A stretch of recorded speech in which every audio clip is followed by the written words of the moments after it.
Hey friends, in today's video I have two attack strategies that I want to showcase. First we're going to do a replay, then we're going to do a war attack, and then we're going to take it into Legends League. So stay tuned. I think this is going to change how you approach bases, but at least if not that, you'll have a strong attack strategy that you can go out and use just now. The replay that we have right here is this base. Stop the replay. We are using the Archer Queen with the Healer Puppet and the Giant Arrow. For the RC it's Electric Boots and the what's that called, the Rage Gem, I believe it's called. Then for the Warden we have Eternal Tome and the Healing Tome, and then we have the Minion Prince with the Dark Orb and the Henchman Puppet. For the rest, as you can see right here, it's a Root Rider army with healers, and then everything else is just basically there to support. I do switch out the Stone Slammer for a Siege Barracks, but regardless, what this is allowing us to do is actually just clear a path for the Root Riders. We have the Giant Arrow for Legends League attacks, or in general for war attacks. You can take that with you because it is used for the invis spells. Let's just get into the replay. What we have here is I put down the RC, I immediately pop the ability, and we are clearing a path for the Root Riders to go in. We have no overgrowth, so we have to be mindful of how we approach bases. What I'm thinking right here is that I can send the Root Riders in towards this mortar right here. Then I can have my queen enter the compartment against the defending queen, and then the Root Riders will flow very nicely in towards the middle of the base, a very toxic part of the base where I can use the Eternal Tome, Rages, and so on.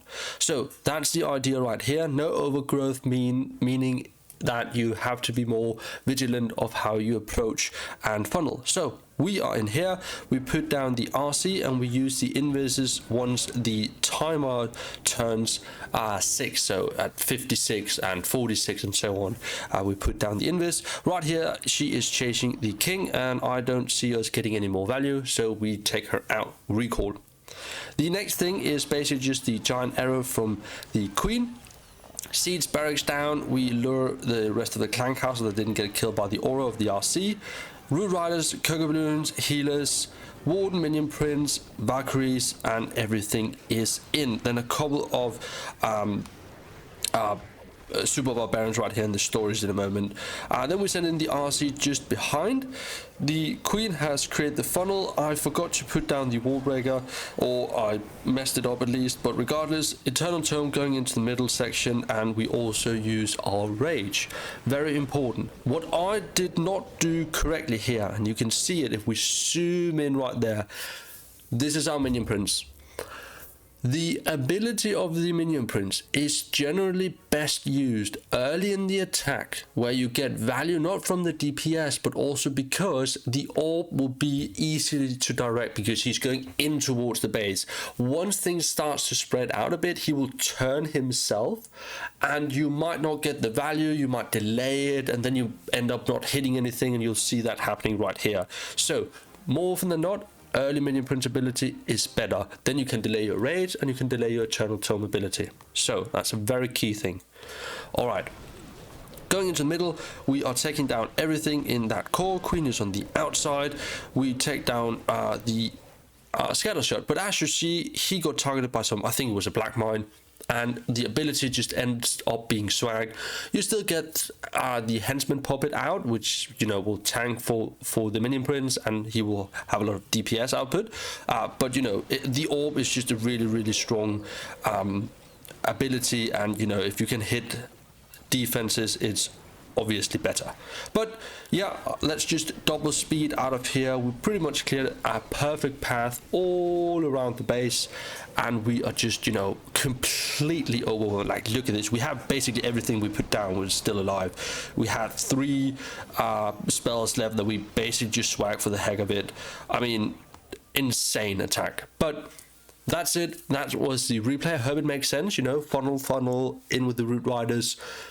Use your Minion Prince ability early, don't do what I did there, and yeah, that's it. Let me take you guys into the war attack, and then we can take it into Legends after. And just to make sure that you guys have the full overview of the army, you have it right here. There we go. What you can do is that you can switch some Valks out with an E-Titan. I like to do that just because I like the E-Titan overall. I like the unit in itself, so you can do that. But that's basically it. Like it's either some Valks. You can see I have one, but it's either like 5 Valks or like 1 Valk and a Titan. So yeah, that's it. Here you can see the equipment. Just quickly, just to show you if you hadn't caught onto it yet, which is fine. And then rages and, you know, Valks and Hawks and a poison. I like to bring a poison always. Like, that's just general what we're trying to do. We are live here with the war attack. Toxic core. I like to enter in towards the town hall immediately. Makes me comfortable on my attacks. But that means we are going in on the top side right here. I think is good. And let's put down the invis just there. That looks great. And then we're going to use the ability in a second right now. And then an invis right there. That was a little bit early. Might end up hurting us. We'll see. Yeah, because she's going to be targeting the queen now. Well, we'll take out the queen. That is fine. An invis down there. Then we can take out... Are we going to take out the scatter? I'm actually going to see if we can get the scatter. That will probably be really nice. We did lose the fox, but that is fine. Let us lure all of the clan castle troops out here on the side.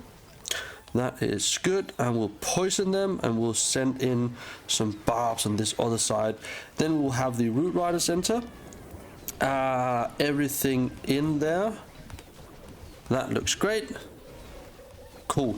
Okay, then we're going to use the Minion Prince ability once he takes that down. There we go. That is probably a decent Minion Prince ability. Then we can use the Rage in a sec. I'm actually going to wait because there's not a whole lot targeting anything right here. So we're actually just going to wait while things are just frozen up. Slowed us down quite a bit, but that is okay. Let's see. Yep, there we go.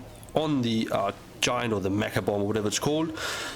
Let's freeze this giant cannon and the new defense right there. That looks good. Henchman puppets are in front to tank.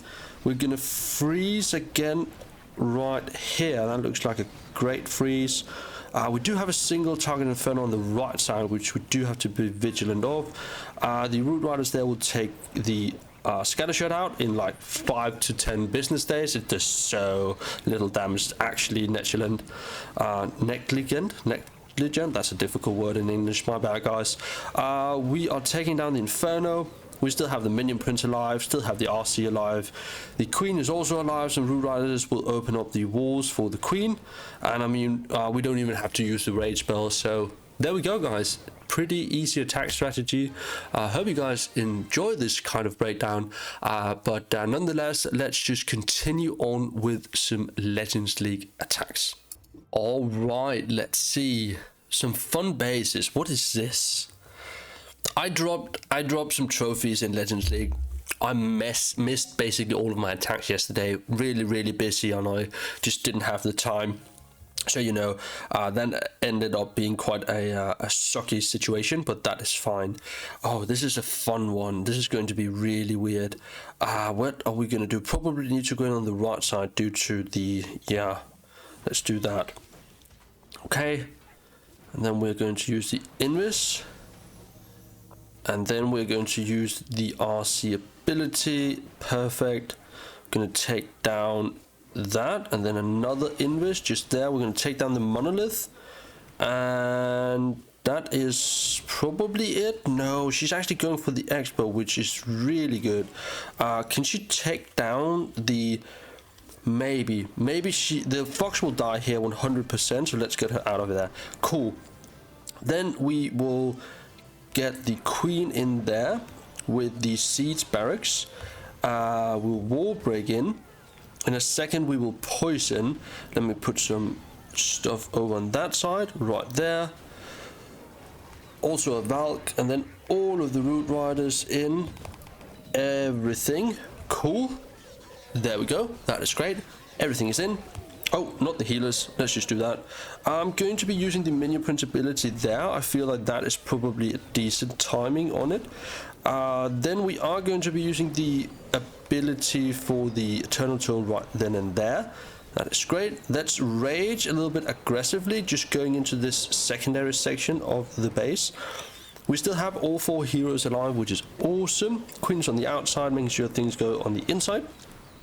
Things are starting to split up a little bit, which is okay. It's not fantastic, obviously, but it's okay. Minion Prince goes down, but we have the Phoenix on there, so he will be resurrected and take down some more stuff, getting the rest of that middle section. I'll save the rage here for the Queen. All these Valks down here. Yeah, let's actually do it right here. I believe these Valks can just demolish this part of the base. Yeah, boom, out of there. Cool. That's it, guys. Let's write this invis. It's a really fun attack strategy to use. It's very effective. As I said, either use Valks or use an E-Titan. I like both.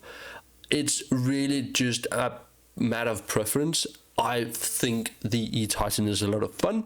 It stays alive longer typically, but it also isn't like the most high output type of unit where the Valks raged up in an Eternal Tome ability will just obliterate everything. But yeah, that's it, guys. I hope you enjoyed today's video, and I will see you guys in the next one. Cheers.